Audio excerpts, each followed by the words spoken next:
Welcome to 24 Spot News.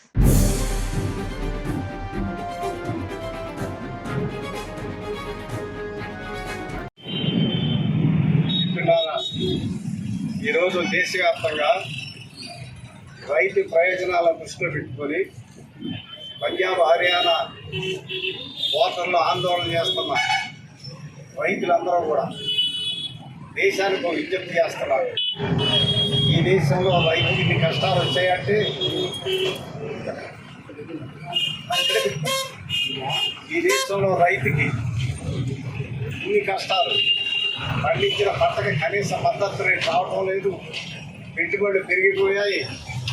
అలాగే మన దేశానికి సంబంధించిన వ్యవసాయ ఉత్పత్తులు ఇతర దేశాలకు ఎగుమతి చేయాలన్న అనేక ఆంక్షలు ఉన్నాయి.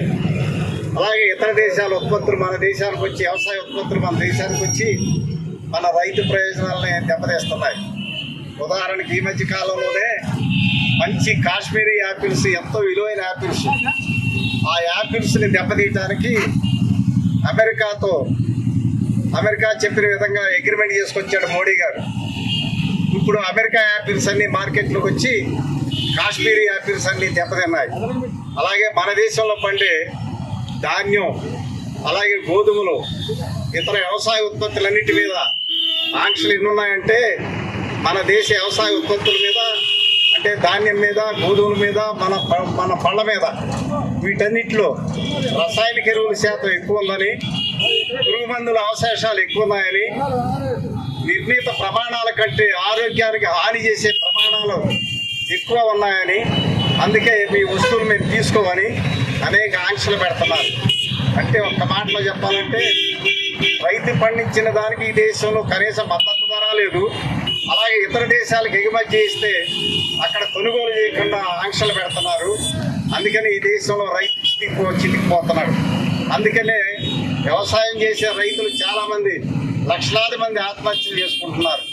ఈ భాగంలోనే ఒక 2 ఏళ్ల క్రితం ఢిల్లీ చుట్టుపక్కల మొత్తం రైతు ఉద్యమ కేంద్రాలు 18 మాసాలు, అంటే ఏడాదిన్నర ఆందోళన చేశాయి.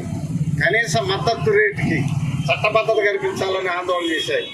కానీ కేంద్రంలో ఉన్న ప్రభుత్వం, మోడీ ప్రభుత్వం అన్ని నెలలు ఆందోళన చేసినా రైతుల దగ్గరికి వెళ్ళలేదు, రైతులతో సంప్రదింపులు చేయలేదు. చివరికి ఎట్టకేలకు ఈ దేశంలో ఉన్న వ్యవసాయాన్ని 3 నల్ల వ్యవసాయ చట్టాల ద్వారా కార్పొరేట్ కంపెనీలకు అప్పచెప్పాలని చూశాడు. అంటే ఈ దేశంలో కనీస మద్దతు రేటు చట్టబద్ధత కల్పించకపోవడానికి, వ్యవసాయాన్ని కార్పొరేట్ కంపెనీలకి అప్పగించడానికి, విద్యుత్ అంటే వ్యవసాయంలో మోటార్ పంపు సెట్లకి మీటర్లు పెట్టడానికి, వీటన్నిటి కారణం ఒకే ఒక కారణం. అదేంటంటే ప్రపంచ వాణిజ్య సంస్థ ఒప్పందం మీద